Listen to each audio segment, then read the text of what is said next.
Hello and welcome. I'm Steve Pleich and I'll be your host this evening for a very special program on Voices from the Village. Tonight we'll be talking about PRT, Possibilities in Transit. This is a very interesting and exciting, really, sustainable transportation option that a lot of people in Santa Cruz are talking about.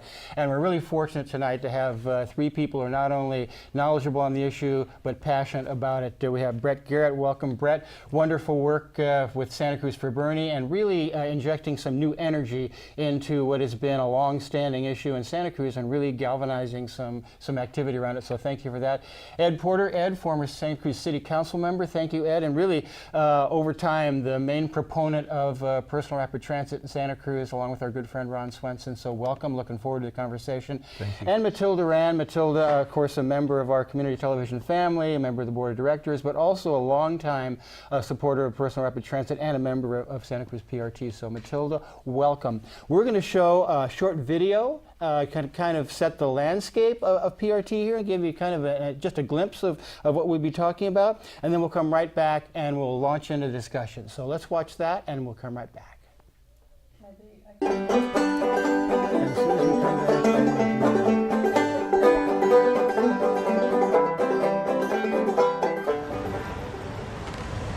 all too often, Santa Cruz is not moving. Right, James. During school months, the roads to and from the university are jammed for blocks. Yeah, the buses I ride are stopped in traffic. Gridlock is an everyday occurrence. It's anxiety-producing and wasteful for motorists, really unpleasant for residents, and it adds pollution. As you can see, the city is fully built out. Expansion of streets is not an option. We cannot accommodate more cars. Yet we depend on tourism that brings more cars. And Caitlin, during the tourist season, it's very time-consuming to drive to the beach. I've flown 5,000 miles to come here. My word, I just never knew I was going to see so many cars on the road. That's a real shame. We've just travelled down from a friend's house along Westcliff, and it's taken us half an hour just to drive 1 mile. Oh, look at them. It's just full of cars. And I'm just thinking that we're having an integrated system where people can visit their favourite places without bringing all the pollution to Santa Cruz, this beautiful marine sanctuary. A large and really fascinating issue and a great concept that we'll learn more about this evening. Right now, let's talk about safety and construction and housing and requirements for garages, parking spots, travel and money. Let's kind of get into that part of the issue. Brent or Ed, you want to start us out? Yeah, please. Yes, thanks, Steve. Well, the first, there's one picture we wanted to show right here of a crash that only happened last week on Highway 1, just on the way down to Soquel from the Fishhook. And that crash picture could come up now. Just to kind of give people a feel, it's not just that we have congestion and that we have gridlock, but we experience the risk of this every single day that we drive on Highway 1. So just to put it into numbers, last year more traffic fatalities than since 1996, 40,000 in this country. And some people have sort of tuned out that, well, we have to risk that, we have to drive on the highways. But maybe some other numbers help a little bit.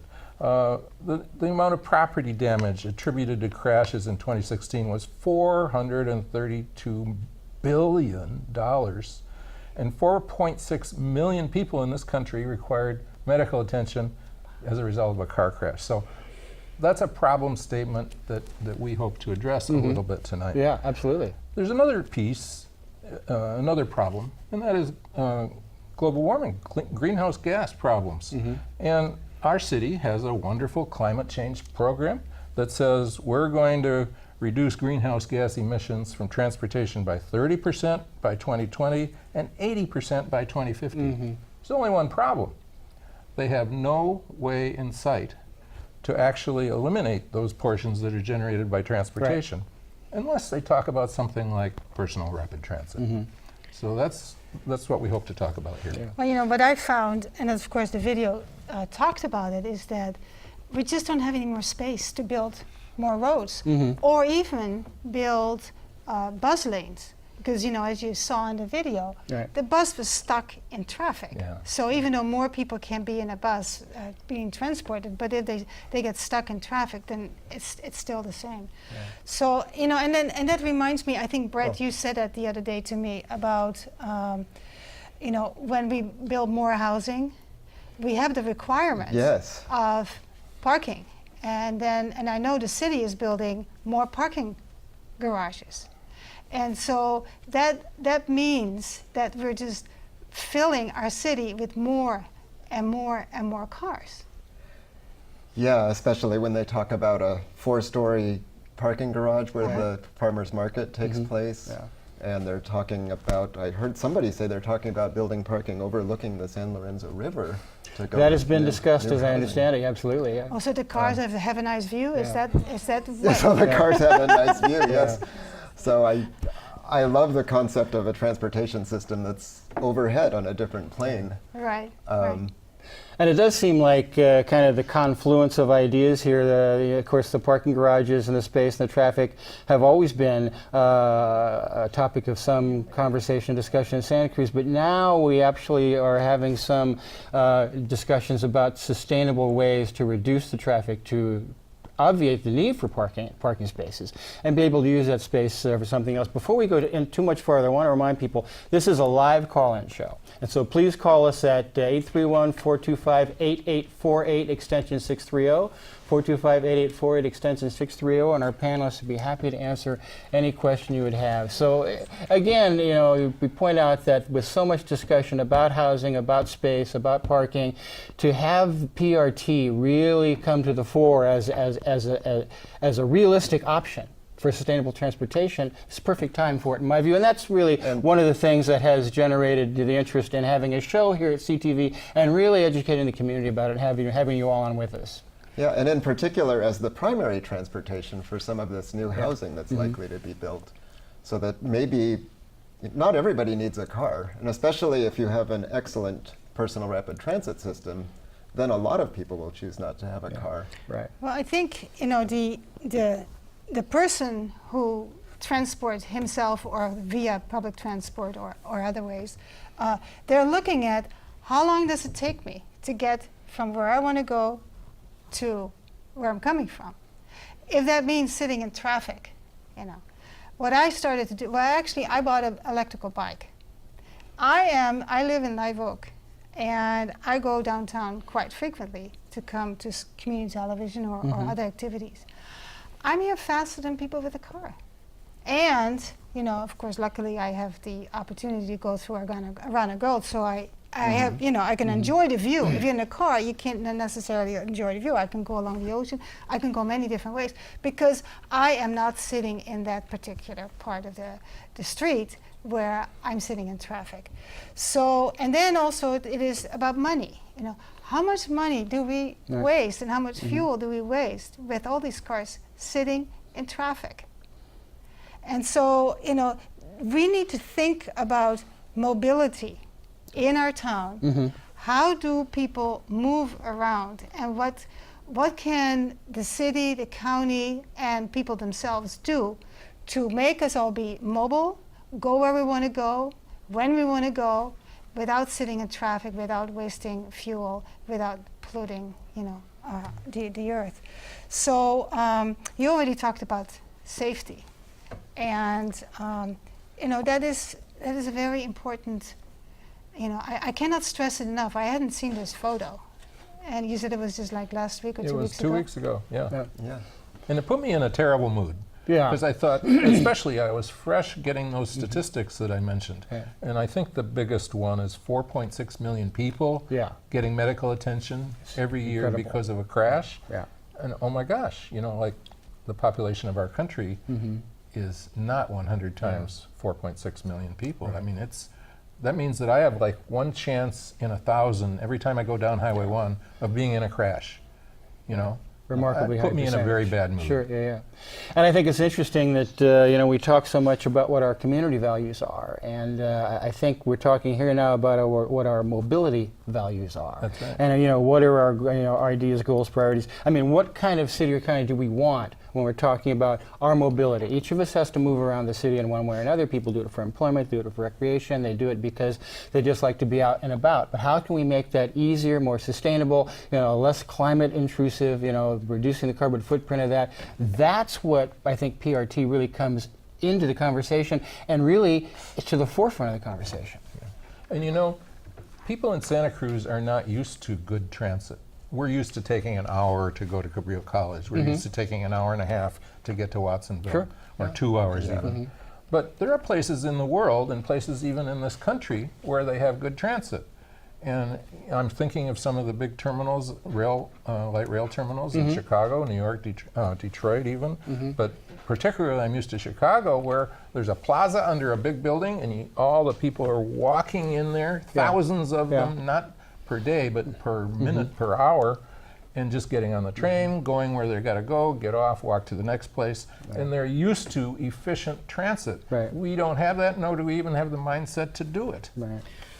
Well, and I think oftentimes what people like to see is more of a symbiotic relationship between rapid transit that we have now, the buses, and maybe meld that with a personal rapid transit system, and meld it with other modes of transportation, including bicycles, including, there are going to be cars always, motorcycles, there are going to be, people are going to want to drive.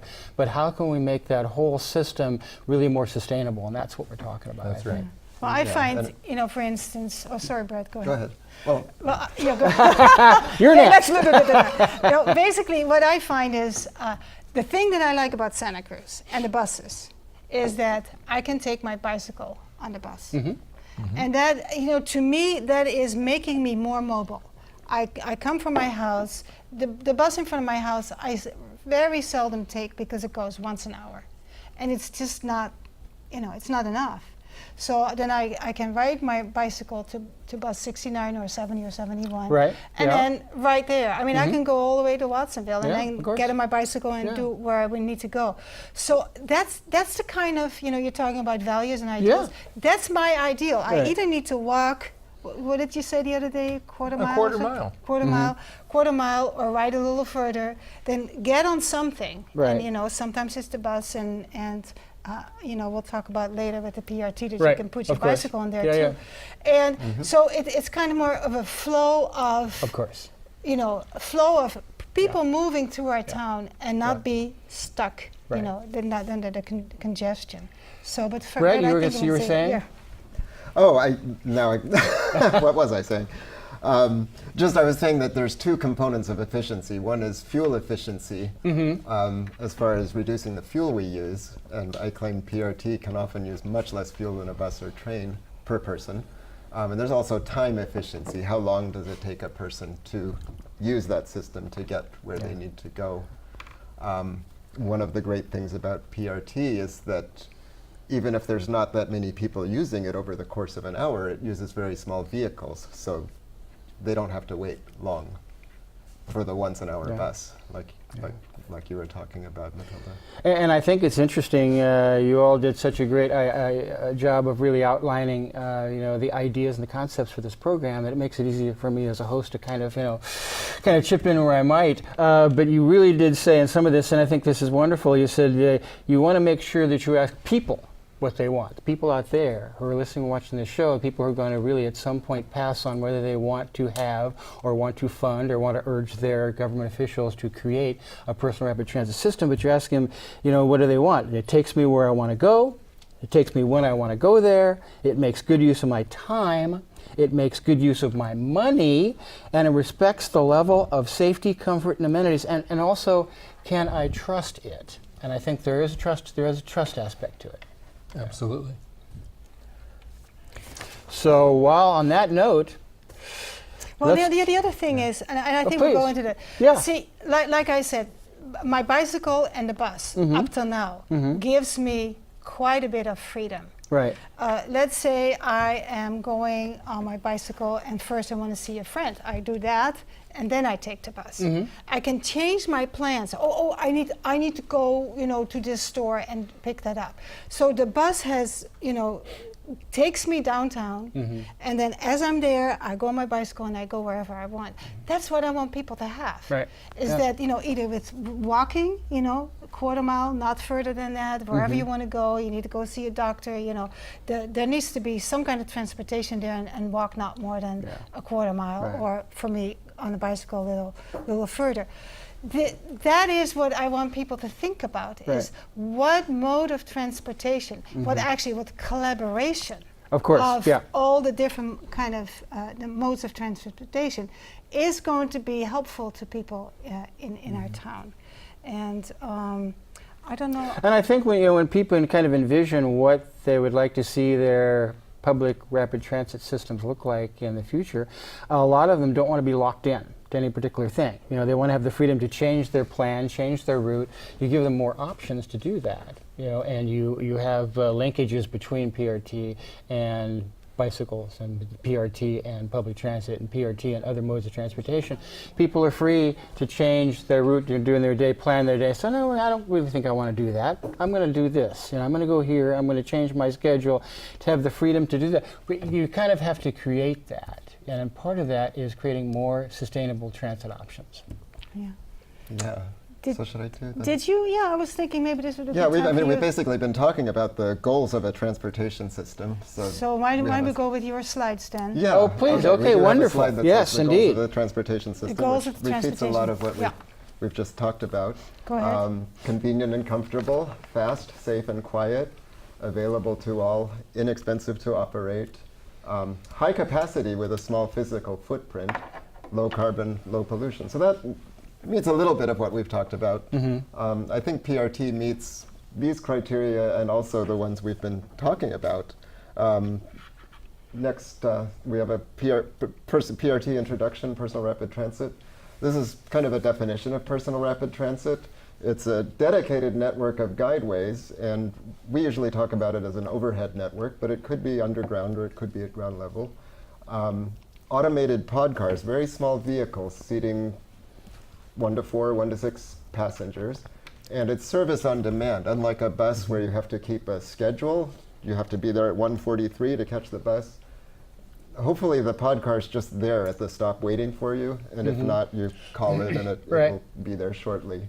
And it's a direct point-to-point service. Anywhere in that network of guideways, you tell the system where you want to go, and it takes you there. And and the other key is there's no need to stop at the intermediate stations. We have what we call offline stations, which basically means just like in a car, when you pull off to the side to let your passenger off, the PRT pod car will also do that. It pulls off to the side so that everybody else's pod car can keep going by.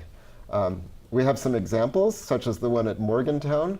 This was a project that Richard Nixon put together way back in the 70s. It was kind of a pet project. For those who think that Richard Nixon never advocated for or indeed did anything good in his entire tenure as a public servant, we'll disabuse you of that notion right now. Yeah, well, I'm sure we have many political stripes watching this show. Listen I to China. But yes, this That's is right.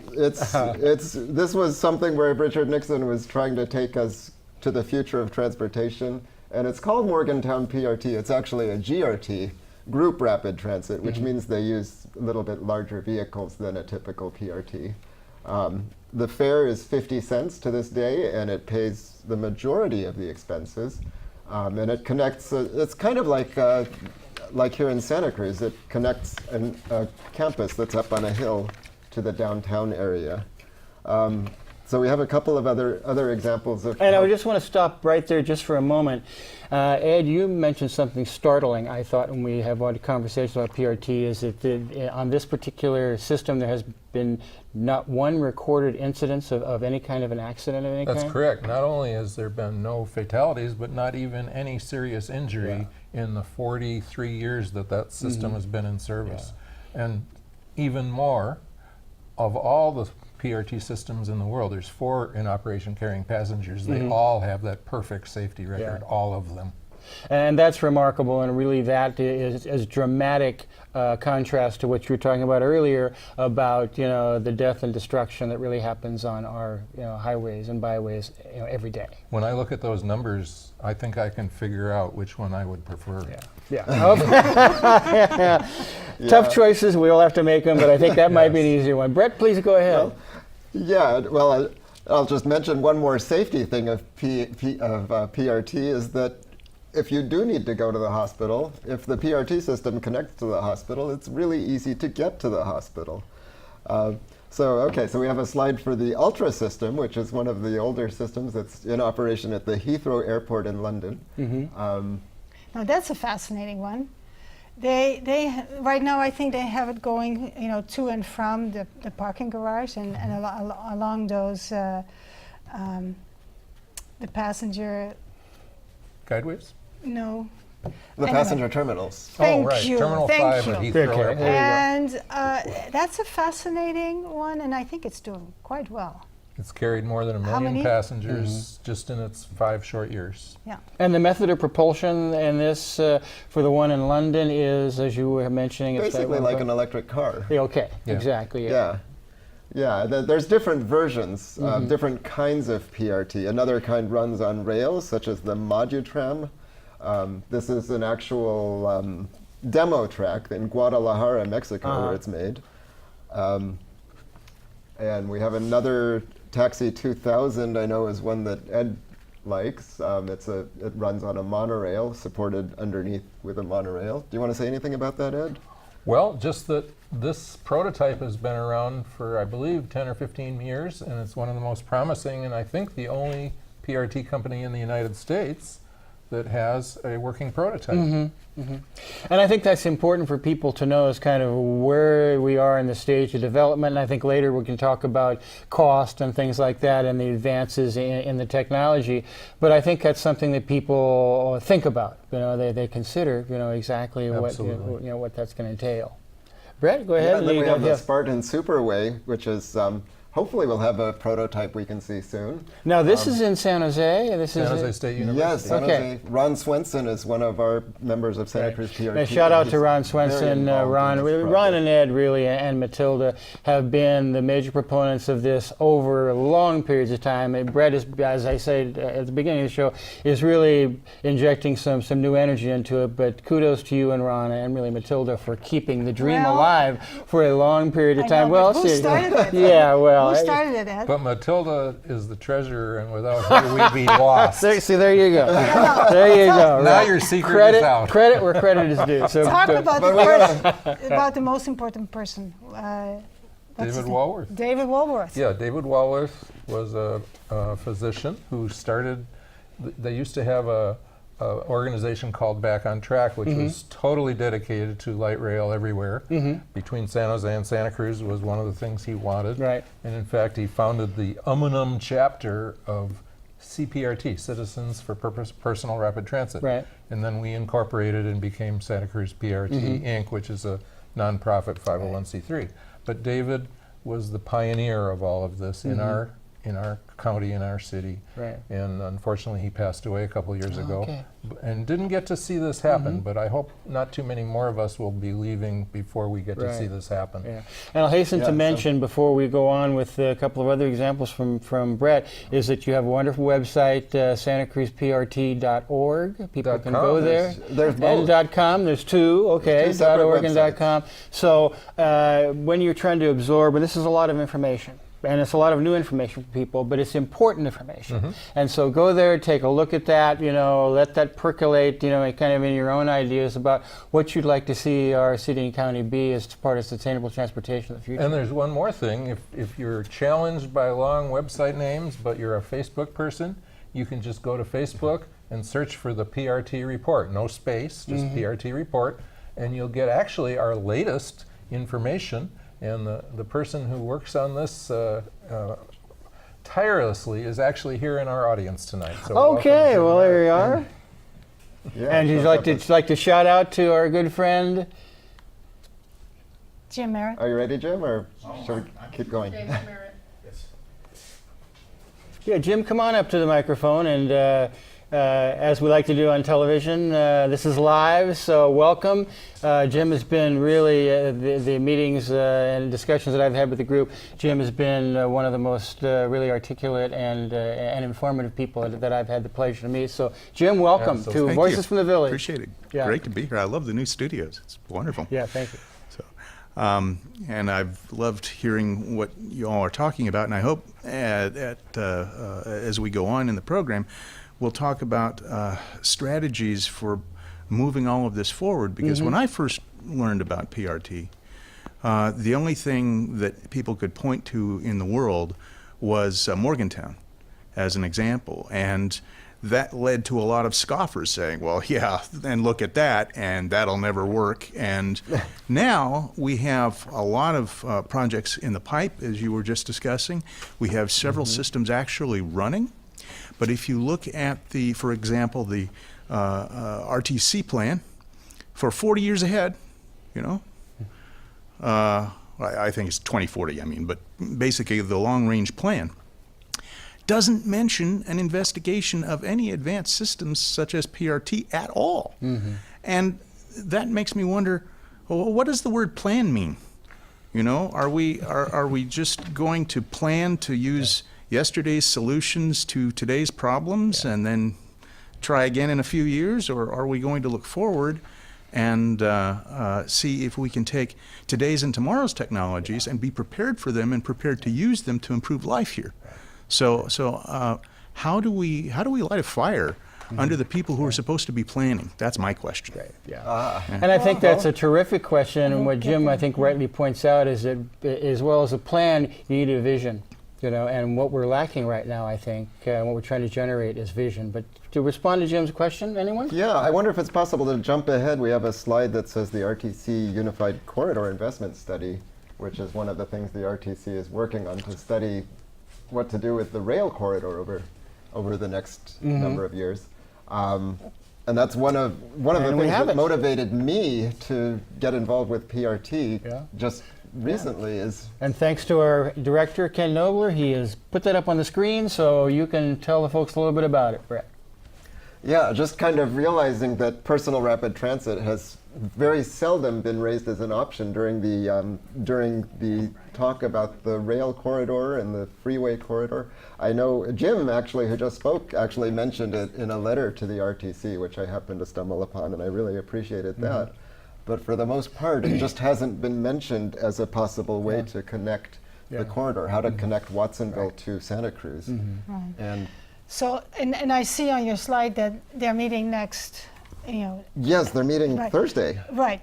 But of course, there'll be more meetings from the RTC. So, what people probably want to do is, because hopefully the impact of what PRT Santa Cruz is doing, and other people, are joining to do and making our planners, aware they're of. having Hopefully, in the future, people will look at the RTC website and see when else they're meeting and go and if people really like it, then advocate for whatever. And it's not necessarily, there are people working on other different systems as well. And so what we want to make sure of is that we encourage our decision makers, our planners, to continue to look for systems that might do what we want is, walk a little, take your transportation, be free, use my time wisely, use our money, our tax dollars, and our and before we go on, if this is inspiring in you as it is in me, so many other questions about personal rapid transit, please feel free to call in. This is a call-in show, 425-8848, extension 630, 425-8848, extension 630, and our panelists will be happy to answer your questions. And I think you have a couple more slides, right? Did you have something to add, Ed, at this point? Or you I was just going to emphasize that those RTC meetings usually they're usually on a Thursday, and they also have some committees that meet some other times. The website for the RTC is sccrtc.org. Great. That stands for Santa Cruz County Regional Transportation Commission, right? sccrtc.org. And these are the is people their who are website. planning, perhaps not visioning, but planning, our transportation systems for many decades in the future, and they're planning it right now. So now Yeah. is the time to start having discussions about what we really want to see. And of course, the situation is just getting worse. Right, yeah. I mean, who was it the other day told me that I went in the afternoon on a weekday to, Aptos, and I was stuck in traffic, somebody said to me. And I said, yeah. I mean, it's not a surprise to me because I've done that. I schedule my doctor's appointment and I don't have to do that. Right. But it isn't just the rush hours anymore. That's right. In the morning and the afternoon, late in the afternoon. It is, Right. so it was noon, 1 course, o'clock. Is it? Yep, Yeah, absolutely. And You I, are. Well, I just wanted to say that I turned out to be kind of the problem statement guy here this evening. Very good. Please do. We always need one of those. I'm aware of a sort of more minor problem, maybe that's not obvious to everybody, but that is that our Regional Transportation Commission is reluctant to consider anything where they can't find an example of it already in urban operation in the Right. state of California. And we've been trying to tell them in the most friendly ways that we can that in fact there's 4 systems working in the world that are incredibly successful with these perfect safety Right. records, and we think they should look at that and maybe request information about the kinds of systems that could conceivably be built in Santa Cruz. But they have a reluctance because the easiest thing for any governmental transportation agency to do is buy one of something that's in another city nearby that they can go look at and say, well, we want one of these. Right. Like if you walked into a car dealer, I want, a Ford. I just want the one that Mathilde bought. And she didn't really buy a Ford. That's right. But that's the mindset that we're experiencing. And maybe that could change a little bit because now in the days of computers in everybody's hand and personal devices where we can be on the internet at all times, we could probably look at how the PRT system at London Heathrow Airport works without a great deal of expense. And we could find out if that's suitable, or if the one at Masdar is suitable, or if the one in Suncheon in South Korea is suitable. They're all working, and they all have those perfect safety records, and they're all carrying passengers every single day. So why couldn't we talk about that? And I know that your observations about the RTC are particularly relevant and illuminating to all of us because you were just involved with a focus group with the RTC. That's right. I attended a focus group last Monday. And was there discussion about personal rapid transit, substantive discussion that perhaps we could carry forward? And I don't think I could call it a discussion because I mentioned personal rapid transit and I said that it was rail transit and that it should be considered for our rail transit needs. And Absolutely. no one else mentioned it for the remainder of the 2-hour session. So it was true that everybody there was from a particular interest group or neighborhood, and they all wished to talk about their particular interest. And that's fine, but then what was done for the remainder of the focus group was that we were asked by RTC staff to focus on the solutions that they have already adopted and listed so far, and just say the pluses and minuses of all those things. Well, I think there needs to be an expansion of their vision. Right. I want to see them look around and see what's really possible. And certainly PRT is one.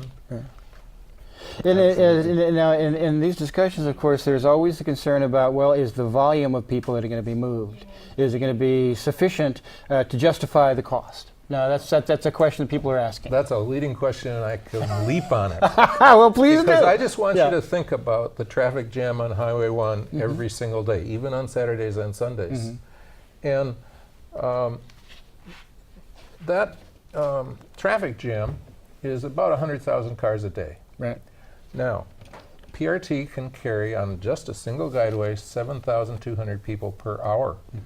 So just imagine for a moment that you could remove 7,200 people per hour through the day. I tell you that traffic jam is gone. Right. So that is the number that PRT can carry, and just a single guideway can take care of that. Whether it's in the city of Santa Cruz between the university and downtown or on Highway 1, PRT can solve the problem.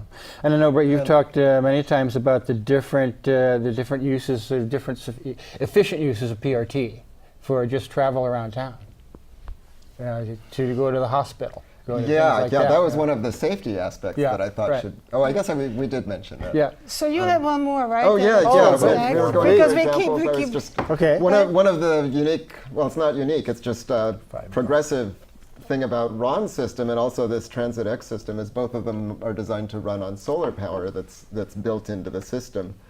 Transit X, I think, is a very streamlined kind of system. We don't know. There's some question about whether it's real or not. If it's real, I really like it.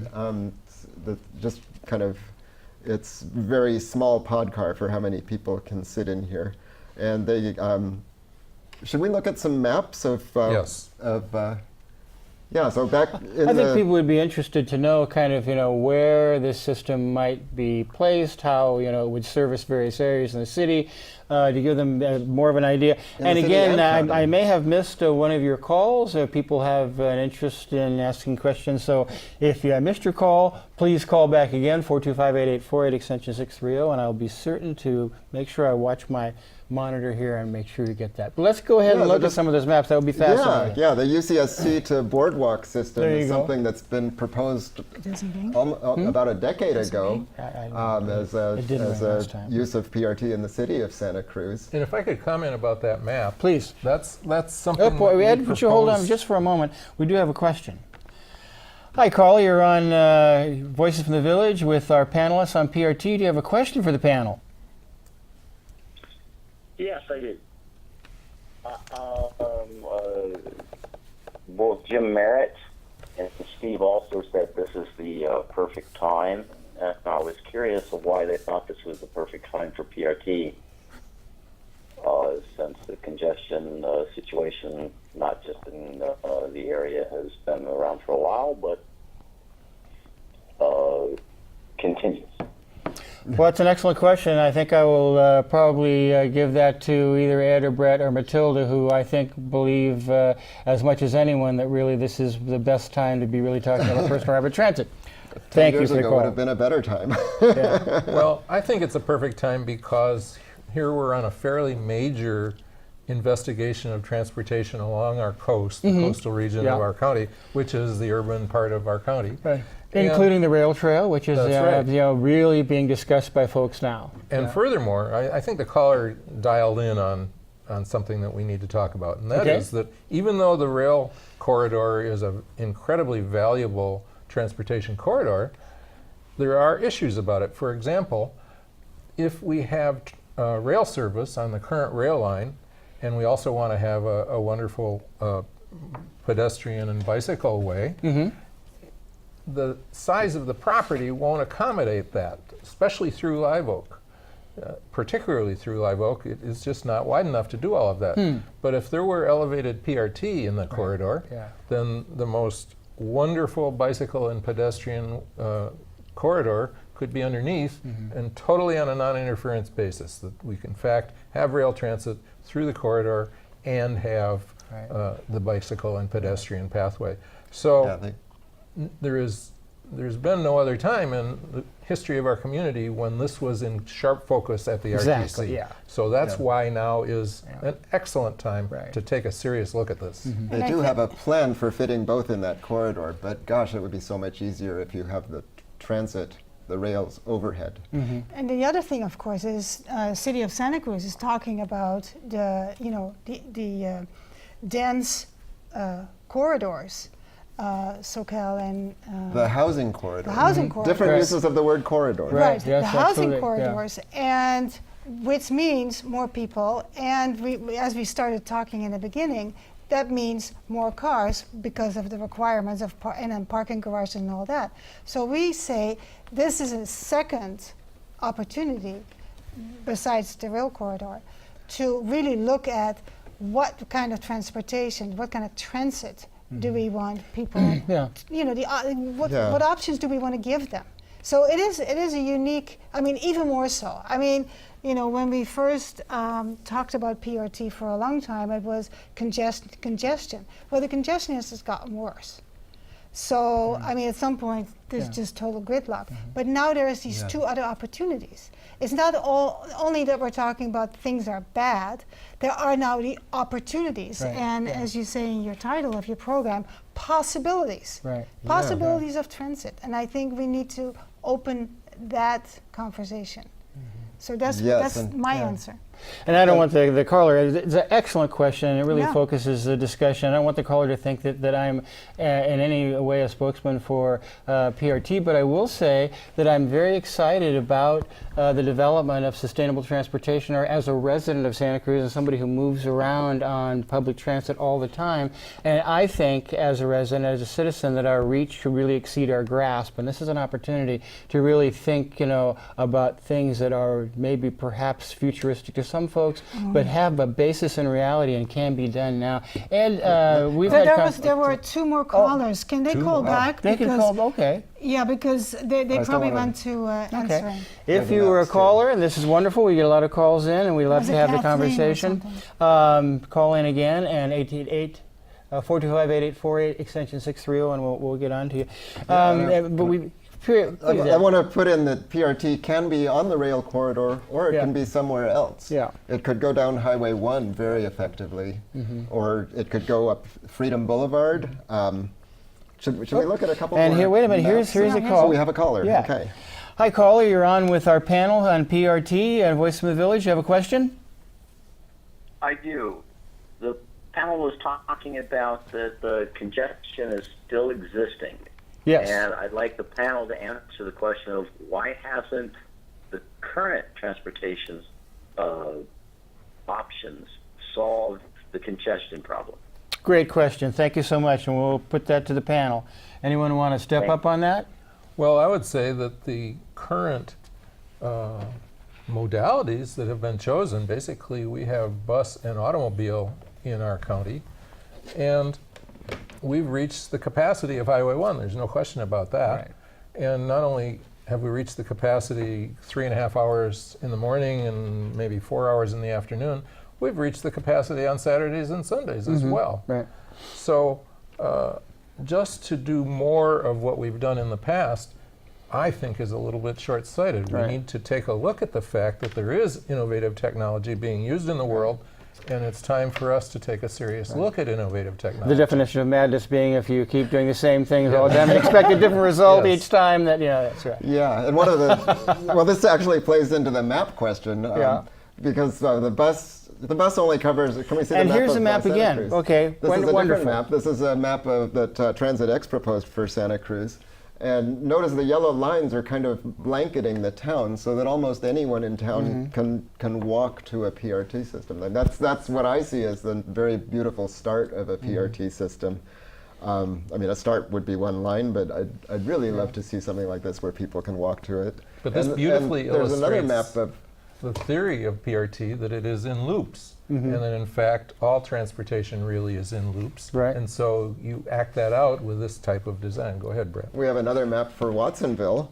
And this is Watsonville or Santa Cruz. The cities could decide to do this on their own, even if the RTC is not talking about. There are companies that are willing to basically build a PRT system if the city gives them a place to build it, and if they can collect fares to repay the cost of building it.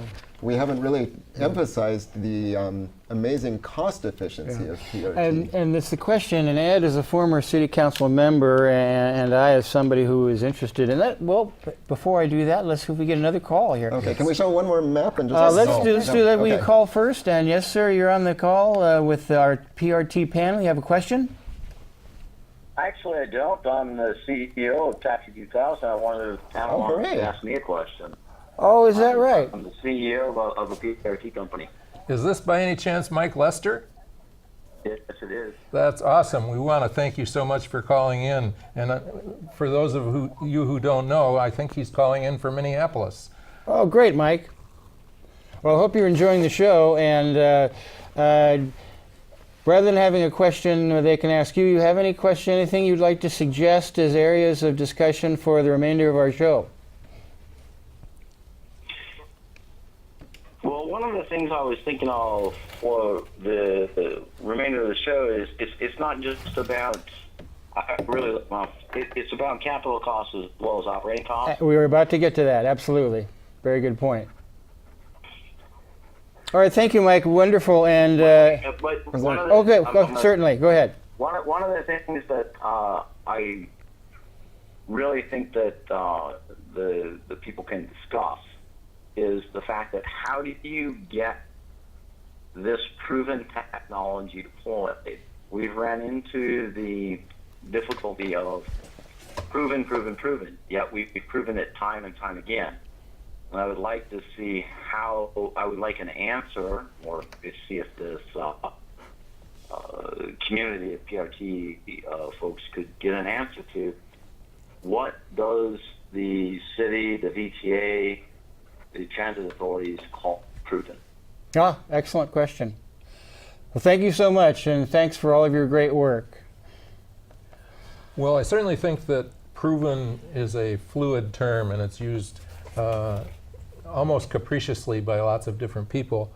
But I think part of the thing I mentioned earlier about the agencies being unwilling to look at something that isn't, in our case, in the state of California. Of course, yeah, that was a good point. And proven for us probably, at least partially, includes getting what I call a dirt cheap demonstration. We should have a demonstration of this so that we have something like the car dealer where we can go and say, here's what you would get. Right. And here's what you would get for this many dollars. And that's pretty important. Yeah. And there's some of us who are working as hard as they can on that, including Ron Swenson over at San Jose State University, Right. but there's others as well.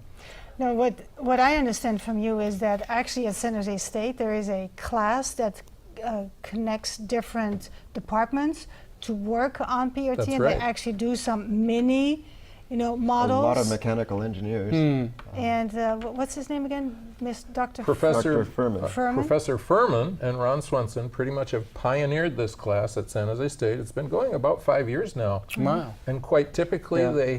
they have 90 or 100 students per semester from all over the world. It's quite an impressive effort. And just think, every semester, all those students are getting immersed in this and then going back to their communities thinking, we really should have this. Right. What a wonderful effort. Yeah.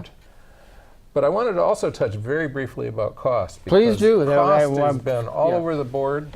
And unfortunately, some of the consultants that have done work for the city of San Jose and for the city of Fresno, they take a look at this, and in my opinion, I'll take credit for this, I think they are worried to suggest a low cost, so they double or triple the cost and publish that in their studies, and as a result, nothing happens. Right.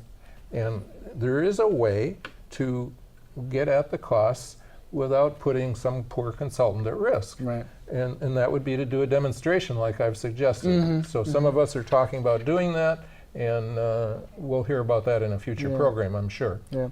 You think maybe the viewers who are not only residents of Santa Cruz but also voters, within the constraints of our municipal budget, you think that there's money there to do a small pilot project to show proof of this? Is it? I think you make a good point. Should it be in the municipal budget? Maybe not. Yeah. And the reason is the city of Santa Cruz, like most cities, is not in the transportation business at all. Yeah. It is this Regional Transportation Commission that is our county's agency for all transportation, along with the Metropolitan Transit District. So those are the two agencies that we need to be talking to. But I think you're onto something very important, and that is the city of Santa Cruz should say they want to do this. Right. They want to see that demonstration. They want to see a request for information from all of the possible vendors. Right. And if they are the ones who tell the Regional Transportation Commission that they want that, it'll happen. Yeah. It's that simple. It'll happen if a city asks for it. Yeah. And I know in pursuit of that, yourself and Ron have made regular presentations before the Transportation and Public Works Commission with PRT to raise the, to outline the program, to tell them what it would mean to at least consider and advise City Council, well, let's seriously consider this. And a city system would be a huge step toward getting a county system. Now, of course, you're talking. We should show the map of the county system that was proposed. It's basically connecting. Sure, and actually, you know, when they do that, put that up. Let's also compare, you know, because people have been really focusing a lot on Highway 1 widening. Yes. And how much did you say a mile of highway widening A costs? mile of a new lane on the highway costs $35 million per mile for that pavement. A mile of the PRT guideway that they're looking at San Jose State University right now costs $2 million a mile. So everybody do the math. Right. Which would you rather buy? And it would handle more traffic than one lane of highway. Yeah. That's right, 7,200 people per hour. Yeah.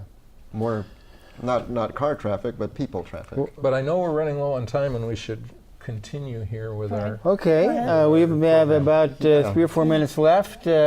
Please lead us through kind of a conclusion here. Well, we have some visualizations that actually were commissioned by the city of Santa Cruz. Okay, well, let's see some of that. And we're going to look at those right now. So these here we go. visualizations. Now this is fascinating. I've seen these. Santa Cruz city streets, and this one is on Bay Street at the intersection of King Street, and shows what's called a supported PRT system, and shows how unobtrusive the guideway would be. Next slide. This one goes through the Great Meadow, going up to the university, and shows, again, a supported PRT system. And I think this is just such a great slide. I'm just fascinated by this visual. And it has the solar panels on the guideway. The guideway looks a little bigger than it needs to be because those solar panels are there. And we have to mention that the propulsion, this is solar. This is how you reduce your carbon footprint. As a matter of fact, we think that the panels will supply close to 95% of the energy required to operate the vehicles, which is very impressive and very green. Our next slide here. So the next slide is right over here on River Street, along the river next to Trader Joe's, and it envisions a PRT system running up and down River Street. Where we don't want the garage to be built, right? So That's fair to say. Not only that, there's not enough room for it here.